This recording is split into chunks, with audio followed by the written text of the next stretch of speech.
Hello and welcome to the M is for Mama podcast. I'm your host, Abbie Halberstadt, happy wife, mama to 10, Bible-believing Christian.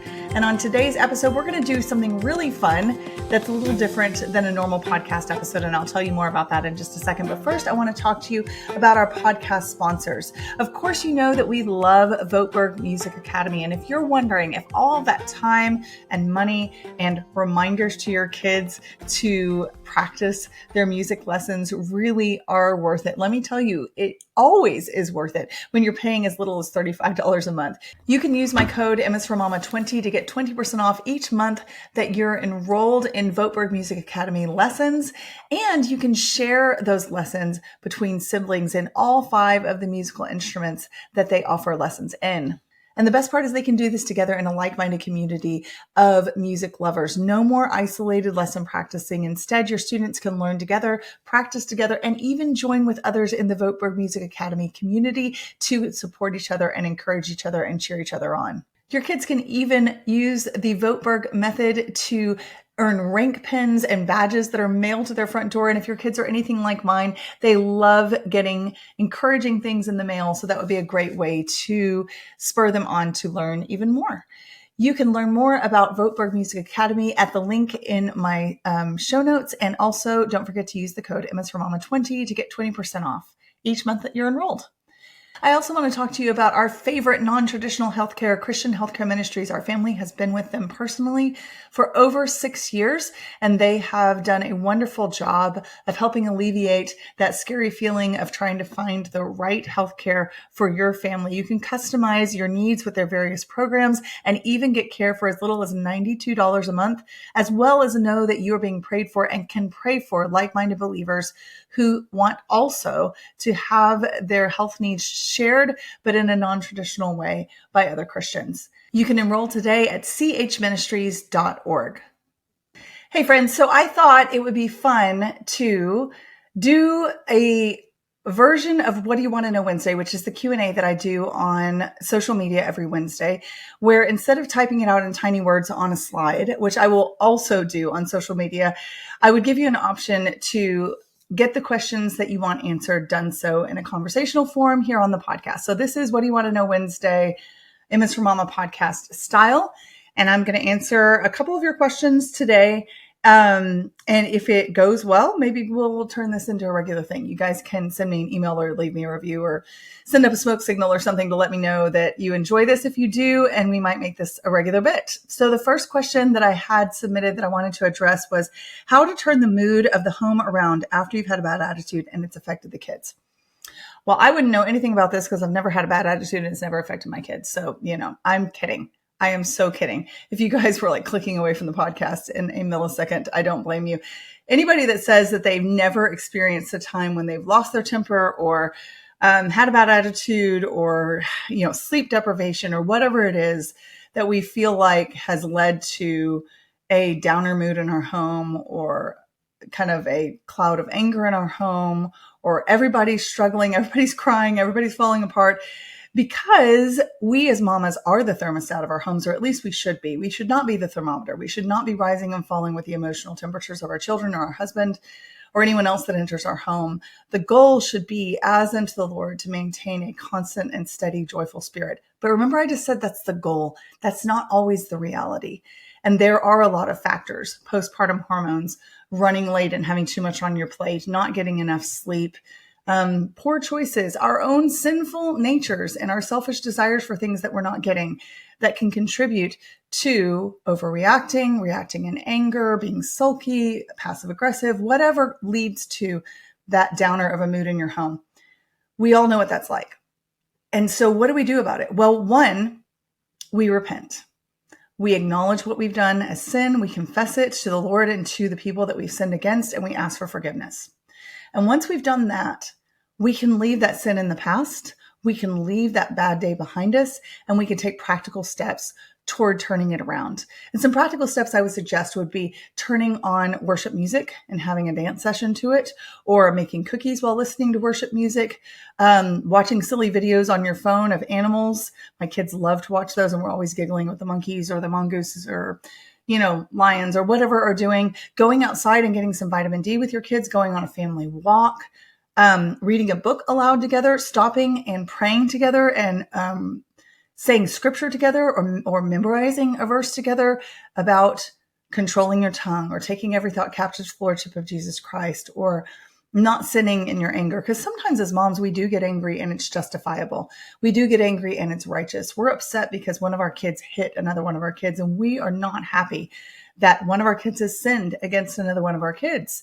And that is justifiable, but sinning in that anger is not justifiable. And so if we find ourselves in a place where we've crossed that line, we're able to say, I'm sorry, we're going to reset. We're not going to stay here and sit in this. I think one of the number one ways to stay stuck in a bad day, even if you're the perpetuator or you're the reason that it started to be bad, is to wallow in your emotions and to say that because I feel stuck, I will stay stuck. Instead, we always have the choice in Christ's strength to say, I will go forward with the assumption that his power is at work within me to do this thing that I, quote, don't feel like doing, and my emotions can follow. I'm not saying they will follow right away, but they can. And just that confidence that they can change a lot of times is what we need to turn them around. Next question that I wanted to talk about was someone raised the topic of Christian confidence to age gracefully when the norm is Botox, plastic surgery, etc. So I have a podcast called Tools, Not Treasures, where I talk about the concept that our earthly bodies are certainly not throwaways. They are not something that we should treat with disdain. We shouldn't be thinking like, ugh, I'm so sick of, being here on this earth in this janky old body. I just want to go to heaven and be with Jesus. I know that Paul says for me to live as Christ and to die as gain, and that he would happily be with Jesus. And I feel the same way. However, I don't think we're given bodies to despise them. Neither are we given bodies to idolize them. And while I don't necessarily agree that the norm is Botox and fillers and plastic surgery, because all of those things are very expensive and most people can't afford them, we do see enough of this, especially in social media and on TV shows, any kind of media where someone does have the budget to do that and does feel the pressure to have prolonged youthful appearance. We see enough of that it can start to filter into our heads and convince us that it's normal, that this is what most people are doing, that this is what we should be doing. I love what my 16-year-old son Simon says whenever he sees someone that is wearing just kind of the spray painted on makeup and clearly has a lot of work done to their face. He'll say, she looks really pretty, but I think she would be prettier with less makeup and less stuff done. Like I like it when people look like themselves. And so I think that that's one of the best things that we can preach to ourselves. One, that our faces, that our bodies, that our skin, that our legs and our joints and our hair and all those things, those are to be used of the glory of God as tools, not treasures, to be worshiped or hoarded. But also that we can thank God that he made us a certain way, and that it is actually more beautiful to accurately reflect how he made us to be than it is necessarily to try to obscure and completely change who he made us to be. And as a side note, I'm wearing makeup right now. I fixed my hair before I came on this podcast. I changed my shirt. I don't think it's morally wrong or unchristian to have care for our personal appearance. It's when it crosses over into an obsession or an idolization or something that brings fear into our heart that we might change and grow older. And instead of looking at that as a gift, like, hey, I have another year to serve the Lord and to love people well and to reflect his goodness accurately, we're fearful and trying to turn back to what we were before. I had a friend tell me the other day that she saw wisdom and maturity in me that wasn't there 10 years before. And, I'm so grateful for that. But I thought, I hope that continues to be true. I hope in 10 years you could say you have wisdom and maturity that wasn't there before, and not simply that you chose to freeze yourself in time, either physically or mentally. Because I do think that to some extent, the focus on looks and trying to stay 29 or whatever the joke is can also freeze our brains into trying to go back to that period in our life when we felt a certain way or looked a certain way. And it can stunt our spiritual maturity and growth as well. And I don't think we want that. The last thing I would say is that a lot of these procedures are not physically beneficial in the long run, can cause paralysis in the case of Botox because it's a neurotoxin. Fillers can migrate to other parts of your body and cause problems. They can slow down your lymphatic drainage system. Obviously plastic surgery could go very wrong. So we want to be wise and careful also about what we're doing to our physical bodies so that we're not harming them just for the sake of what feels or what the world is telling us is improved physical appearance. Okay, the next question is from someone that wanted to know whether I grew up believing Reformed theology or whether it's something that I learned later. I do currently attend a Reformed Baptist church. I did not grow up Reformed. We kind of had a smorgasbord of denominations that we interacted with. Some charismatic, some Bible church, which is very the opposite of charismatic, some Baptist, some like non-denominational. And we've been at this Reformed Baptist church for about 7 or 8 years, 7 years, I think. And I still actually wouldn't claim the title Reformed because I don't tend to be a title claimer, other than follower of Jesus Christ, Christian.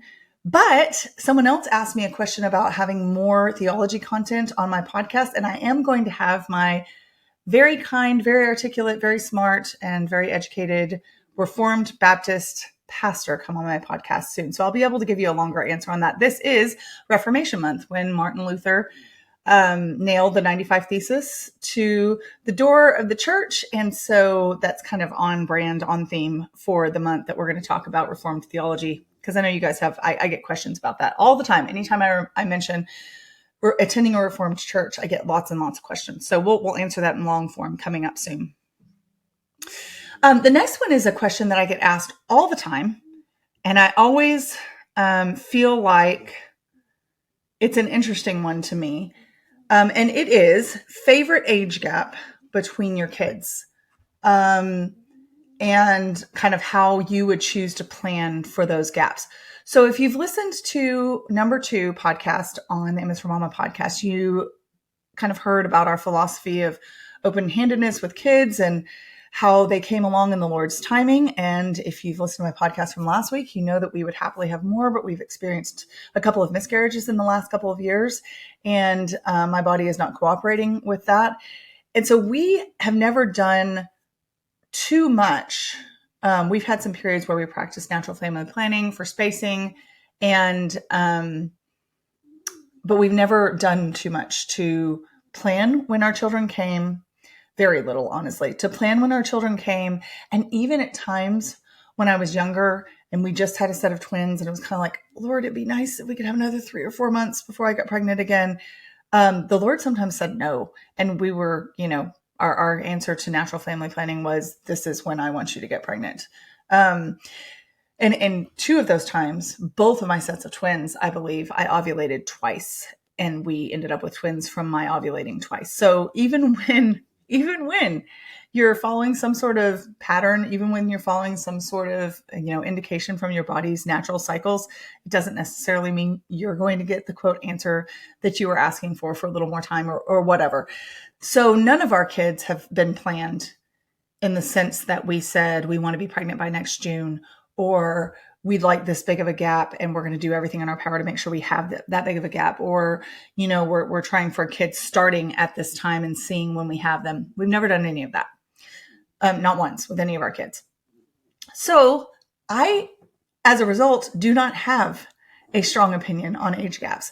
We have a 3-year gap between our second and our third because we experienced a miscarriage between the 2 of them. And then we have 4-year-old twins now, and we are not pregnant. So that's, the next biggest gap. Anytime I say this is the next biggest gap, people are like, wait, is that a pregnancy announcement? No, I just mean we don't have any children on the horizon. And we haven't for 4 years, and except for miscarriages. And then we have 2, our first 2 are 18 months apart. And then our number 8, 9, and 10 are 19 months apart. They're our next closest together. Most of the rest of our children are right at the 2-year mark, a little under, a little over. So what I know best is the 2 years apart. I also know the 3 years and the closer together. We've never had any that are a year apart or, and then I guess at this point, if we had any more children, Lord willing, we would know what it was like to have kids that are buckling their own car seats, possibly giving up their naps, wiping their own bottoms, able to get, their own snacks to a very limited degree. And that would be kind of crazy. So all of this long, convoluted kind of background that I'm giving you leading up to answering this question is to let you know that I don't think my brain functions in the capacity to really worry about this question one way or another. I've never planned for it. The Lord has always provided the energy and the capacity that I needed at the time that I needed it. And I never spent even an iota of energy analyzing, do I enjoy this gap more than another gap? It was just more like, it is what it is. But I am a pragmatist, and it is what it is could be a life motto of mine, along with hard is not the same thing as bad, and you just do.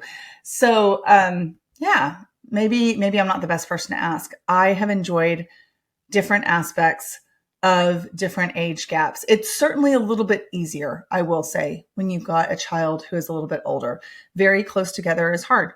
But at the same time, you also are closer to doing the same things at the same times. You are more likely to have kids that are napping at the same times. There are some benefits to it as well. So convoluted, neutral answer with the undergirding principle being the Lord is sovereign, and I would trust him to give you the children that he has for you and the strength and the capacity to mother them when they come. And then, the wisdom to help them interact well with their siblings. The next question that I wanted to talk about is one that I get a lot. It's worded differently at different times, but it is a common theme. And the way this person worded it is how to be more consistent in parenting, especially when struggling with undermining my authority. Consistency in parenting is quite possibly one of the most important principles that you can practice. Obviously, it's consistency in the right things. We can be consistently angry, or we can be consistently lazy, or we can be consistently lenient, and none of those things are going to do anything other than produce the consistent response that we don't want to them, right? So we're talking about consistency in good things. I'm assuming this parent is asking me about that. And I think it boils down to, one, you just do, and I know that's not helpful, so I will elaborate. But I mean, you don't necessarily analyze how to be consistent. You just be consistent. Two, the way that you do that is you fight the urge to let it go. Now, there are times when I let things go, for sure. There are times when it is not a hill worth dying on. There are times when I have I love the British term knackered. Have you ever heard this term? It's like where you are just worn slap out. When you have a knackered toddler who's missed his nap and is not going to be reasonable, and you are probably going to have to give down on some of your requirements for that toddler because the circumstances require it. Let's acknowledge that and set it aside and assume that we're talking about those times when your situation and your circumstances are ideal enough that you know you can require X, Y, and Z from your child reasonably, and that you're probably the one that's failing to follow through more than they are. So the first thing would be when you feel that voice in your head that's like, I'm just too tired and I'd rather not. I want you to counter it with, you're going to be even more tired in a week when you still haven't dealt with it, but you have had to fight and argue about the same subject all week long because you didn't stand your ground right now. So that would be my first piece of advice. Tell that voice to take a hike and instead do the thing in the moment that needs doing, because it will pay dividends. The second thing that I would tell you, and maybe it comes even before the first, is you need to know what your hills to die on are. Is it discipline? Is it screen time? Is it what time you want people to get school done if you're a homeschool mom? Is it chores and keeping their rooms clean? It may be a version of all of those things, but very likely there are things in your home that make the most sense to prioritize. Whether it's meal times together or doing things that help to facilitate your family being together because of your husband's work schedule. And that might look like different consistency for you than someone else that has a completely different schedule with their husband being home or not. It might look like bedtime routines that, like in our case, I've talked about our bedtime routines being pretty streamlined.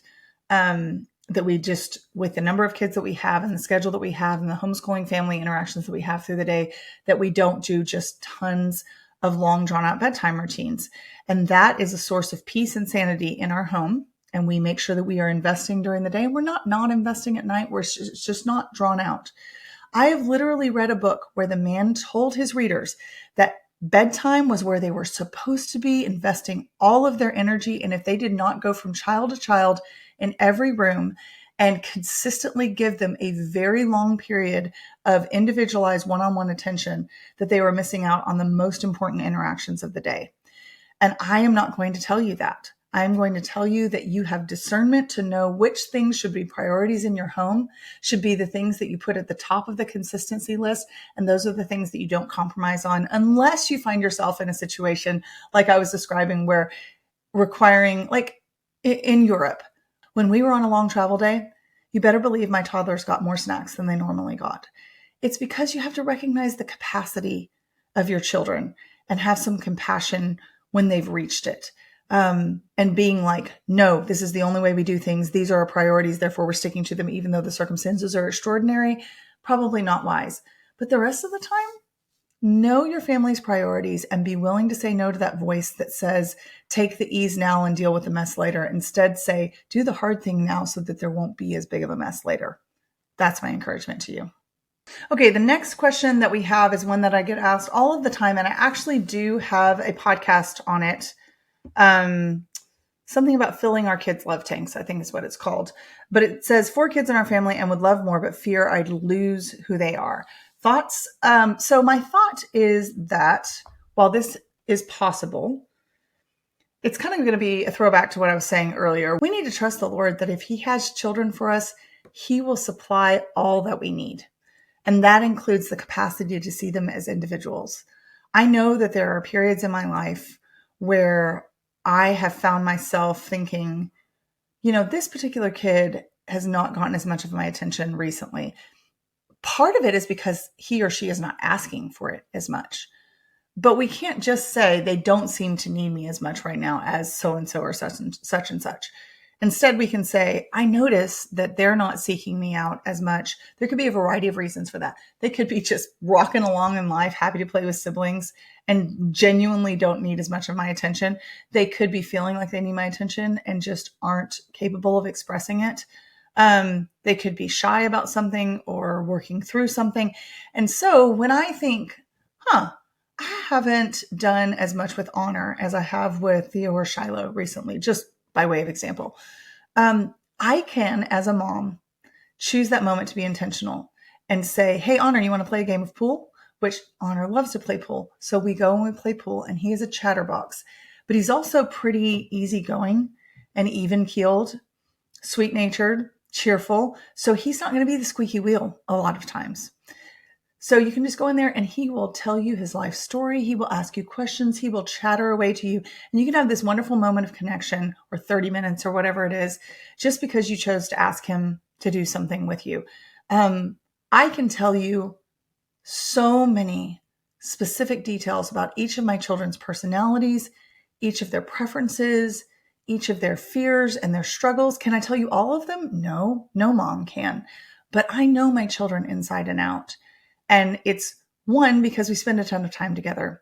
And I do believe that there is a myth that is perpetuated by our society that if you have more children, you automatically cannot get to know them in a group setting. You have to have this one-on-one connection all day, every day, or their identity will be lost. You won't be able to know them well. And I actually think that one of the benefits of having lots of kids who interact in groups on a daily basis is you get to observe their personalities as they interact with each other. And then you can pick up little tidbits and store things in your heart to remember about them and pray for about them, that they're sharing freely with siblings that they might not turn around and say directly to you. Not because they don't want you to know, but just because they don't realize that in those unguarded moments of fun or even struggle, that they've revealed something to you that you can, like I said, treasure up in your heart and either do something about by being intentional with them, or pray for, or use as something to remember as a gift or a treat or a special outing. So I disagree that just because you have multiple siblings, you have a lot of kids, that you can't get to know them well. I had a reader who talked about how she felt like their whole family interactions were so rich that she liked them just as much, if not more, than the individual one-on-one interactions. And she felt like her kids shared more of their true selves sometimes when they were in a group setting. So that would be my encouragement to you, to not automatically assume that just because the world tells you it has to be a one-on-one situation and you'll be too stretched thin if you have more than 4 kids or more than 2 kids or whatever the number that they've thrown out there is, that you can be granted the capacity and you can look at it through eyes of faith, that the Lord can work through that group setting with your kids and their siblings to truly develop rich relationships with them and help you to know their identity well and to love their identity well.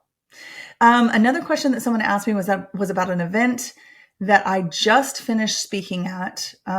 It was called Share the Arrows. It was hosted by Allie Beth Stuckey, and it had an amazing lineup of speakers. We had Rosaria Butterfield. I actually didn't get to hear most of the speakers, but I had heard most of them before, except Rosaria Butterfield, and I was in the green room waiting to speak when she was speaking, and I got to listen to her on the screen, even though I wasn't in the room.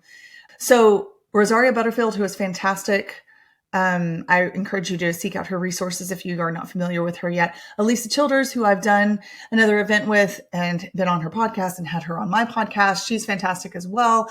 Allie Beth Stuckey was there. Francesca Battiselli, whom I call Franny, she's a friend of mine, was leading worship. They had different sponsors that spoke. Carly G in Los Angeles, Candace Cameron Bure did a Q&A later in the day. I didn't get a chance to hear some of these during the end of the day, but it was just an amazing event that was attended by, I believe the final number they said was 4,200 women, which is mind-boggling. And it really, I had not been in an event with that many people in attendance. It was a very, very large venue at a church in Dallas. And it was amazing to just scan the room and see an auditorium full of women who were there to worship Jesus and learn good theology, and such a cool event. So had a fantastic time. They asked me what my high-low buffalo was for it. If you don't know what high-low buffalo is, I've talked about it before. I think I talked about it specifically for our Europe trip that we started doing it there. I can't remember what friends we learned this from. I'm trying to remember, but people have said they've done it because I've talked about it. So if you've never done a high-low buffalo, you tell your high of an experience, your low of an experience, and the buffalo is the weird thing, like the outlier, the thing that you weren't expecting. The high of my experience at speaking events is always the same. It's getting to meet you. It's getting to meet readers. It's getting to talk to them. The low in this particular case was kind of the flip side of that, meaning one caused the other, and that's okay. I didn't get to participate in very much of the event, or listen to many of the speakers. And I was going to say I was looking forward to it, but I knew there was a possibility that I might not get to. And the buffalo is the reason why I didn't get to do that, is that my line was crazy long to talk to people. If there was not an active speaker going, or if it was like in the morning where there was shopping time or lunchtime, or sometimes really when there were speakers going, and then after the event was over at the end of the day, I added it up and I think I spent 6.5 cumulative hours talking to readers and listeners and online friends who came to talk to me. And our shop, Paint and Prose, which if you don't know, I have a shop with my best friend who illustrates my books. Emma's for Mama and Heart Is Not the Same Thing as Bad, and is illustrating my 3rd book as well, which I just turned in the manuscript for last month. And that's coming out in a year, in September 2025. So we have a shop together with my husband. My daughters helped me work the tables. So we were all there just running our rears off the whole day. And we had a line of people waiting to buy books. We sold out of books. I think I took 400 books. I sold out of books. That kind of blew my mind. I knew it could be busy, but the level of busy that it was definitely a buffalo. And my husband was the same way. He was like, "What is going on?" I'm like, "I don't know, but it's great." So I definitely had very tired feet, and you can tell from my voice, I'm still recovering from all the talking to people, but I really, really enjoyed getting to hear your stories, and getting to connect with you and hug your neck and sign your books and pray for you and sell you t-shirts and all the things. It's just fun for me. Oh, and the follow-up question to that was, do I get nervous in talking in front of 4,000 people? I really don't, in the sense that I feel trepidatious or anxious. I think my body has a physiological response. I sweat. I sweat even when I do podcasts, and I'm not even nervous talking to you guys. Somebody's like, Abbie, I did not need to know that. But it's like your body just is like, you're doing something that you don't normally do. And so we're just going to release the hounds. So I noticed when I first sat down and Allie first started asking me questions, I felt at ease. I felt fine, but I noticed my heart rate was definitely elevated. But I did not feel actively nervous or feeling like, nauseous or like I didn't want to be there or I was going to stumble over my words. My husband did say at the end of the Q&A that I did, he was like, man, you were really going. And I said, was I talking too fast? He goes, well, you just kind of kept plowing through. And I said, it's because I had a timer in front of my face. We only had 30 minutes. And so it was counting down. So I've seen various people share clips from my Q&A. And toward the beginning, I tend to speak somewhat quickly, but toward the beginning, I'm speaking more like I'm speaking to you now. And then there was one clip that was shared from my last answer to the last question. And it was in the last 30 seconds. And yeah, I am booking it. So depending on when you heard me, I might have sounded more nervous than not, simply because I was trying to get all of my words in. Also, if you have a question about where you might be able to watch that, I do believe that there is a web stream, a live stream version, and I think it might be saved and accessible after the fact. I hope I'm not lying to you, but you can check that out on the sharethearrows.com, I believe, site. I will have my son put that in the show notes. Hopefully I'm not telling you incorrectly. Another question that I had was how to handle extreme anxiety that is physically manifesting itself in my body after weaning. I actually did not know, believe it or not, that weaning anxiety was a thing. It makes sense. Your hormones are changing and settling. The only time I experienced weaning anxiety was after I weaned Titus and Toby. And they were also the longest that I'd ever fed my babies. So I fed them for 2 years and 9 months. And I had several days where I just felt inexplicably anxious, jittery, anxious. Just felt like my brain was buzzing all the time and I couldn't settle. And I knew it was I recognized it was because my hormones were wackadoodle after feeding babies for almost 3 years. And they needed to regulate. And they did pretty quickly. One thing that I have found that's super helpful is going outside. If you can get vitamin D, if you can get fresh air, if you can get your body moving to take a walk in nature, that helps a lot. Praying prayers of thanksgiving and gratitude and bullet prayers of, Lord, help my brain to calm, help me to think clearly. Please help me to honor you even through my anxiety. Please take my anxious thoughts captive unto you. Those are always really helpful too. And there's also a supplement called, I'm not even going to try the long version, but it's NAC, which can help calm anxiety. And there is a homeopathic as well called Ignatia Amara, that you can just get from Amazon. It's little sugar pills that you stick underneath your tongue. And it also can help with calming anxious feelings. So those might be some practical helps that are NAC is wonderful for your immune system, wonderful for your respiratory health. It's just all around a great supplement to look into if you're interested in that one as well. Another question that I had was about how many pregnancies I have had. I have to think about this. So I have 10 living children, and 2 sets of them are twins.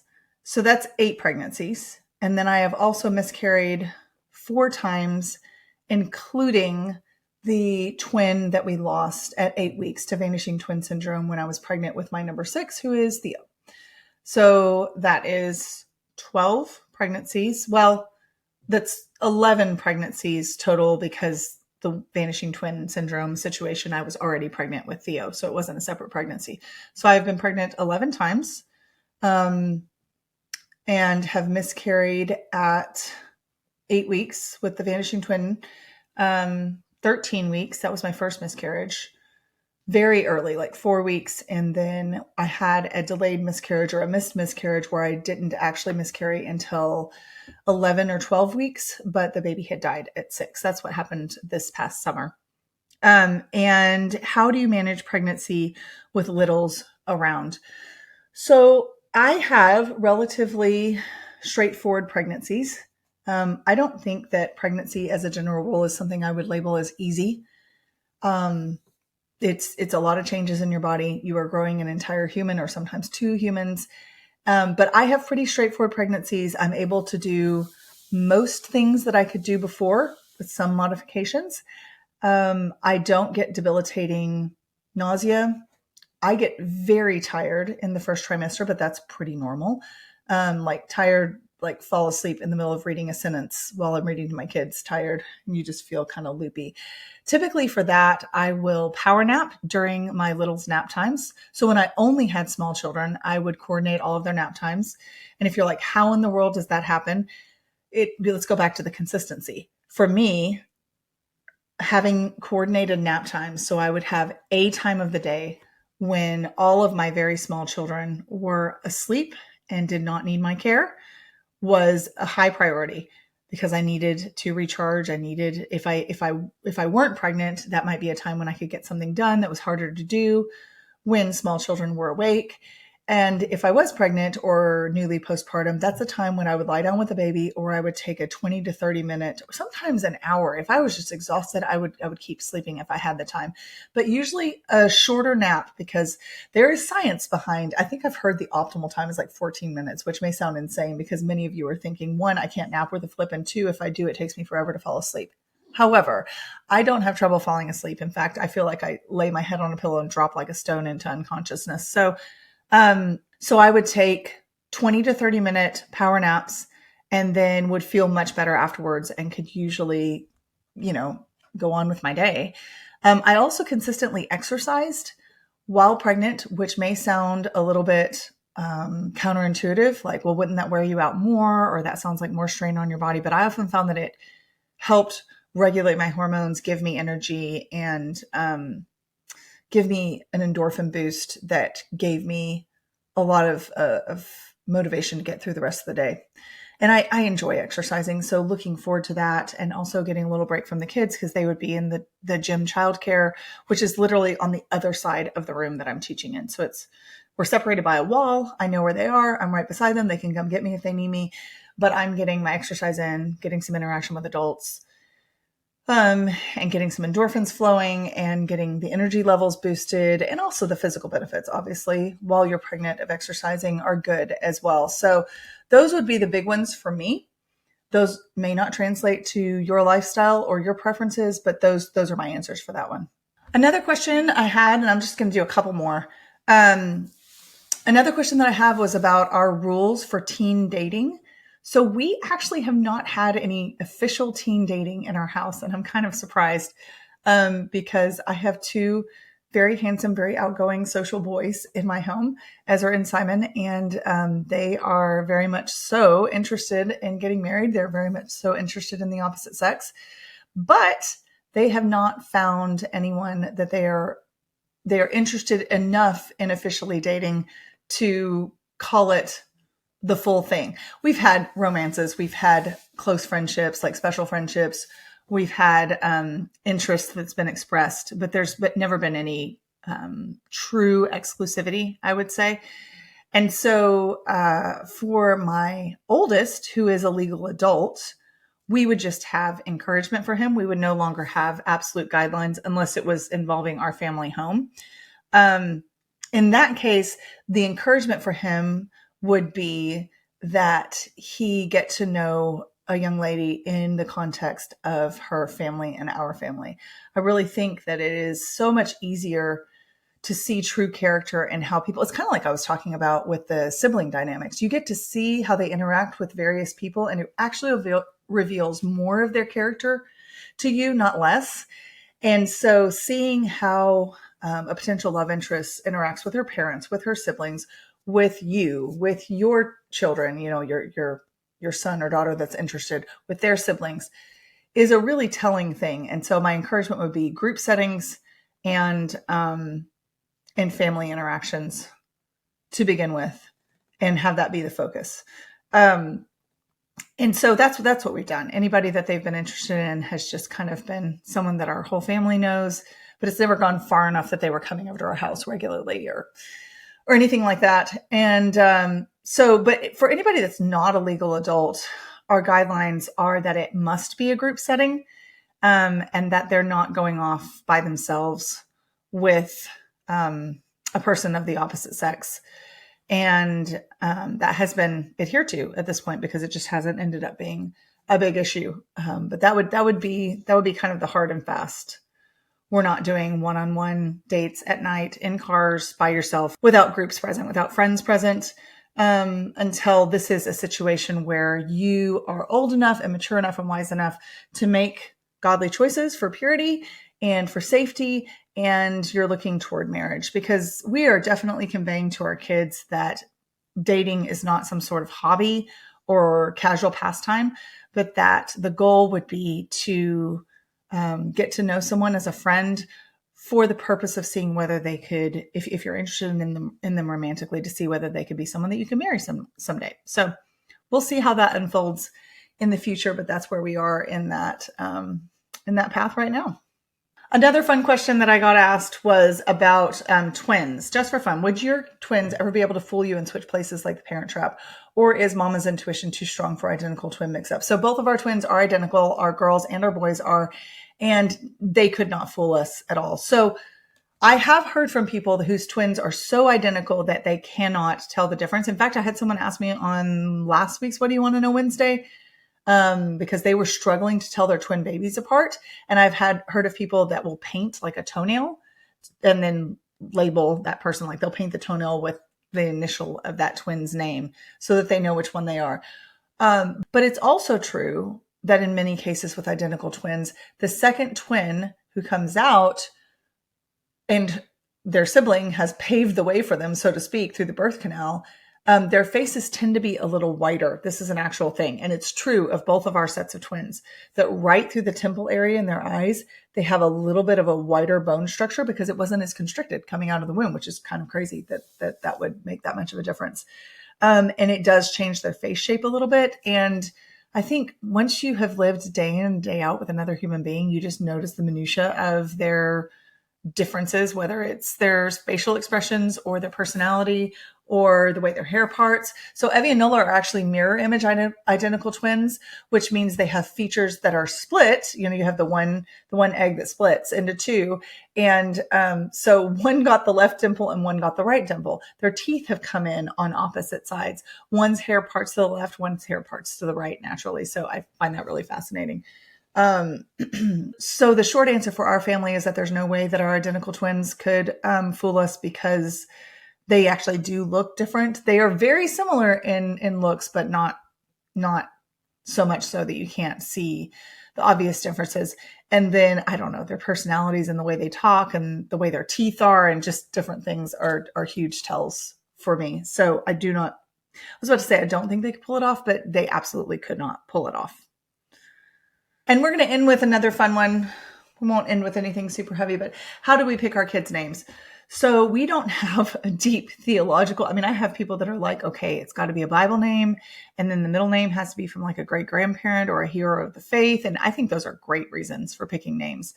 Most of our names are just names that we heard and liked and then made sure that they didn't have anything negative associated with them, because obviously I don't want to just say, I love the name, Jezebel.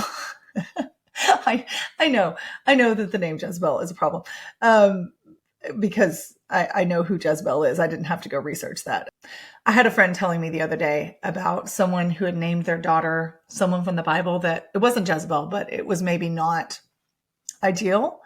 And she was like, do I say something? Well, the daughter was already born and already had the name. So I was like, no, we can't say anything at this point. We're just going to have to roll with it. So let's see, Ezra is a biblical name, but, and I was aware that it was a biblical name and that he was a godly man and that he was a role model, but I hadn't really considered it. But I was in an exercise class. I wasn't teaching it. I was taking it many moons ago, probably 22 years ago. I was married, so maybe not 22 years, maybe 19 years ago. And I heard the instructor use the name Ezra about a student in her class. She was a public school teacher as well as a fitness instructor. And she said, and then Ezra did this, that, or the other. And it just clicked in my brain. I was like, I loved hearing that in a sentence. That is such a fun name. That's going to be my boy's name if we have a boy. I might have even been pregnant. I think I'm getting my timeline mixed up, but I was either engaged to be married or I was newly married and pregnant. I can't remember exactly.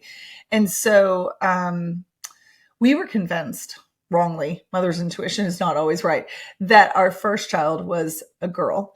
He was not. That's Ezra. And so the girl name that we had picked out, which we did end up using, was Adelaide. Adelaide is actually a character in the movie Anne of Avonlea, the old one with Megan Follows. And she's never actually in the movie. She's mentioned as the mother of a character named Emmeline, and she's just mentioned in passing, Adelaide Pringle. And I was like, I love the name Adelaide, and it means noble, and it's a beautiful name. And there were lots of Addies at the time that we were considering that name. And I knew I didn't want an Addie, both because of its popularity, but also because my name is Abbie, and it was going to be virtually impossible to tell the difference between those two when shouted in a house or, called out from the back of the car or whatever. So we chose to go with Della, which I absolutely love. And that's her name that we call her on a daily basis, but her full name is Adelaide. And then the rest of them were kind of a combination of, I would hear someone say the name, or like Evangeline, our daughter named Evangeline, that we call Evie. And most people pronounce that name Evangeline or Evangeline. We call her Evangeline, was the friend or the sister of one of my brother's girlfriends. And it's just, again, I heard she mentioned her sister's name and I was like, love that name, storing that in my brain. And it refers to someone who spreads the good news. So obviously a little girl that shares the gospel. That's a great association. Her sister Magnolia whom we call Nola, is a name that I heard a friend say that she had, like a friend and the niece of a friend. Like it was, the sister's cousin's best friend's aunt's dog. I'm kidding. It wasn't a dog, but it was that idea. It was like 7 times removed from even knowing this little girl, but it just pinged in my brain. If I hear a name, I know when I love it. It's kind of like when I see a piece of furniture or a color for a wall, it's just an immediate attraction. And that goes into the bank in my memory. And I remember that name.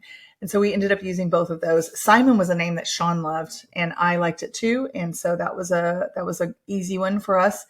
I heard the name Honor, on an episode of Gilmore Girls many, many, many years ago. It was a woman who was named Honor. And I was like, that's a great boy's name. Like, that is strong and has wonderful virtue. And I want to store that name away. And so we ended up using that. Theo, I think, was from the casting credits rolling at the end of an episode of Lost. I'm telling you. I see the name. It appeals to me. It's to me and Sean, but I mean, I'm the one that usually like grabs onto it and it's like, what about this one? And that one just grabbed my attention out of the credits. And I'll do that. I'll watch, like if I've watched a movie in the movie theater, because I don't usually watch credits at my house, but if I'm at a movie theater and the credits are rolling, I'll look at all the names and see if anything jumps out to me. And a lot of times there's some, there are foreign names or names that I don't even know how to pronounce, but sometimes I'll be like, oh, I really like that one. And I'll store it away in my memory bank. And so that's what I did with Theo. His name is Theodore. We call him Theo. Shiloh, I had to fight for that one. It's actually a character from a series by Gilbert Morris. I had read a bunch of the Winslow Chronicles, which is a forever long series. I don't even know how many books are in that series, but by a man named Gilbert Morris when I was a teenager. And he had another series called the Cheney Duval MD series. And I'm sure if I went back and read that series, I would think it was schmaltzy and schmoopy as can be. But I loved it when I was a teenager. And it had a character who was named for the building that he was left at as a baby when someone abandoned him. I think the building was something to do with, it was like an iron forge or something. And it was named Shiloh Iron. And that's his name in the book, Shiloh Irons. And I latched onto that name as a teenager and didn't let it go. But Sean was not a huge fan. So Shiloh is our number 5 boy. We have 7 boys, and Shiloh is our number 5 boy. And I don't usually do this because Sean and I have agreed on all of our names up to that point, but I kind of played listen, one of us actually carries these babies in our bellies. That's me raising my hand over here, and pushes them out of her body. And I really want this name. You said no 4 times before this, and this is the name that I want. And so we went with Shiloh, and it's perfect. I love my little Shiloh. I love that name. And Sean likes it too now. And then Titus was a name that we had heard a friend at church name her little boy, and he was in our nursery class one day when we were doing children's church. And normally I would not name my child the name of someone at church. We don't attend a tiny church, but we don't attend a huge church. And I like unique names, but it just stuck in my brain immediately. Again, I'm already aware there's a book of the Bible named Titus, and it wasn't a name that I was unfamiliar with. However, it hadn't never stuck out to me before until I had this little child in our nursery class, and that one just got stuck in my brain. And then I don't remember where I heard Tobias. I don't remember how that got stuck in my brain, but it wasn't even on the radar because we didn't know we were having another set of twins. So we had the name for Titus picked. We knew we were having a boy because we'd done a blood test. And then we did an early sonogram at like 11 weeks, found out we were having another set of twins. And I was trying to avoid having a TT name. So I didn't want it to be Titus and Timothy or Titus and whatever, because it is fine with me when other people name their twins the same first letter, but I didn't want to do it. I specifically avoided it with Evie and Nola, but I didn't have to try hard because I wasn't that interested in any names that had the same first letters. But the name that I wanted was Tobias, and we were going to name him Asher, which I like as well. And it ended up being his middle name. And I finally, when we were on some sort of trip, and I was quite a bit pregnant, like probably 30 weeks pregnant. So we had been calling him Asher for a while in the womb. And I finally kind of out of the blue said to Sean, I just don't think that, and I almost didn't finish my sentence, I think. And Sean's like, that's his name, that Asher is his name. And I was like, how did you know I was going to say that? He was like, I've just been thinking the same thing. And we had just been reading the book of Judges and talking about Gideon. And he's like, what about Gideon? And I was like, I love Gideon, but I don't love it more than Tobias. What do you think about that? The reason I haven't brought Tobias up is because it has the same letter as Titus. And he said, well, but if we love it, why would we not do it just so that it doesn't have this T and T effect? And I was like, T and T, that's actually kind of cute. And so we went with it, and it's not biblical, and I can't even remember where I first heard it, but there you go. There's a rundown of the kind of random ways that I have had a name stuck in my head that I absolutely love. We really have never gotten any from like a baby list. I'll see them on the baby list and still like them, but I don't think I've ever picked a name from a baby list before. They're just names that I hear in the wild or see in a movie or see in a book and love. And then as long as they have a positive connotation and a good meaning, we go with them. So there you go. There is a Q&A. What do you want to know Wednesday? MS for Mama podcast edition for you. Let me know what you think of this, and maybe we'll give it a go once a month or spread it out and do it once a quarter or something like that. Let me know if you like it, and I hope you guys have a great rest of your day. If you enjoy the MS for Mama podcast, I would be so honored if you would subscribe and follow along, maybe share with friends or even leave a review. And if you want more content on motherhood and biblical responses to cultural issues, be sure to follow along on Instagram at m.is.for.mama.